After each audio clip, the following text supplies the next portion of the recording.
Is that you, nothing else? hello? Is that DS Philpott? Unfortunately not, sir. No, DS Philpott's currently working night duty. I'm one of his staff members. Can I help? Sorry, who are you? My Detective Constable Adam Sexton. Oh, right. Okay. Well, maybe you can help, yeah. Let me see if I can, sir. What can I do you for? I reported a case of historic sexual abuse. Okay. That's being looked at by DC Mole. DC Mole? I know DC Mole, yes, sir. Oh, right, okay.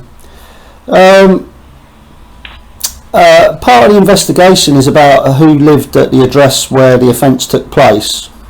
Right. Unfortunately, I've had to make a couple of complaints because I've not been very happy with the way that it's been looked at, or hasn't been looked at, really. Okay, sir. So, for instance, I can kind of pick out the address within a 2 or 3 flats. And I was told that nobody could investigate it any further because under the Data Protection Act, nobody would be able to find out who lived at those addresses. That didn't really sound very right to me.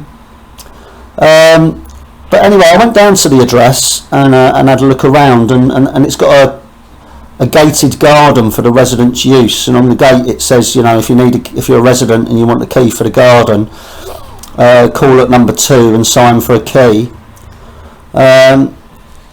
This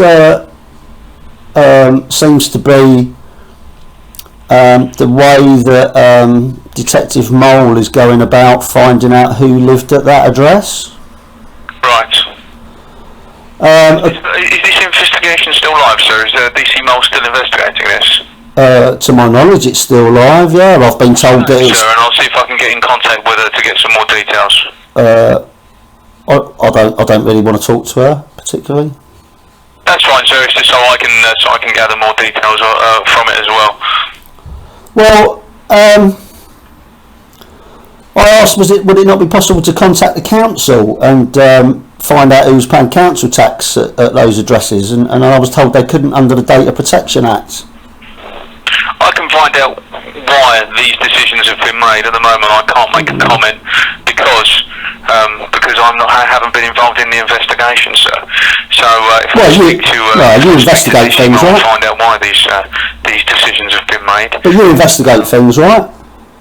I have, yes. Right. So you would know what sort of investigative procedure you'd have to go through to find out who lived at a certain address at a certain time, I'm guessing. Completely, sir, and the Data Protection Act does bound our hands in certain circumstances, and these are the ones I'm going to have to find out if it is or not. Really? Yeah, that's the thing. I need to find out what the what about the electoral roll? The situation is, the reasons why we couldn't. Yeah, what about the electoral roll? If people are shown as there, sir, then obviously we can see that. But it's as you can imagine, a lot of people don't register to vote these days, which is a tool that used to be handy about 15, 20 years ago. Oh, that's quite interesting because we're talking about a crime that was committed in 1978. It's shown as who's registered there now, not who was registered there back then, but it still doesn't matter. We still could look at it to see if anyone was still registered there.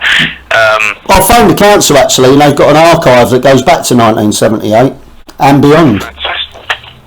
So, if I can, as I said, if this is being looked into, I don't want to tread on my other officers' toes by saying stuff, so if I could take a contact telephone number for yourself, and get DC Mole to speak to you regarding this, and especially the details about the council holding those archives, because we could speak to them directly. Well, you would know that the council have those archives. I don't personally, sir. I've had no use to ever phone them, but it is a good thing to know. So thank you very much. God, you'd think that'd be like the first thing you'd know of being a detective, to be quite honest. It's like actually find out who lived at working where we do, it's normally we normally deal with crimes that have happened either yesterday or the day before, rather than going back to going back to the 70s and 80s. But as I said, if I ever do have one, then that will come very much in handy. Yeah. Yeah, I'm still a bit befuddled as the council have actually told me that if there was a crime committed at an address a long time ago, data protection wouldn't get in the way of you doing your job.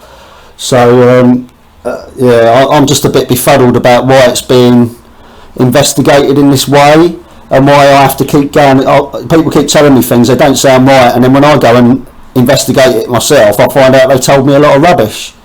I don't know, this seems like, I don't know, it doesn't seem like anybody's very interested in investigating anything, and it seems like people are giving me the runaround, really.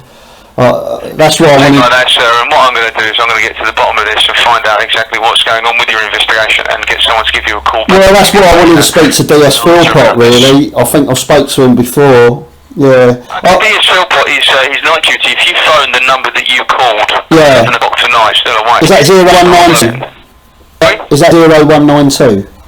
That's the one, sir. Yeah. What time's he on from? He starts at 11 o'clock tonight. Alright, mate.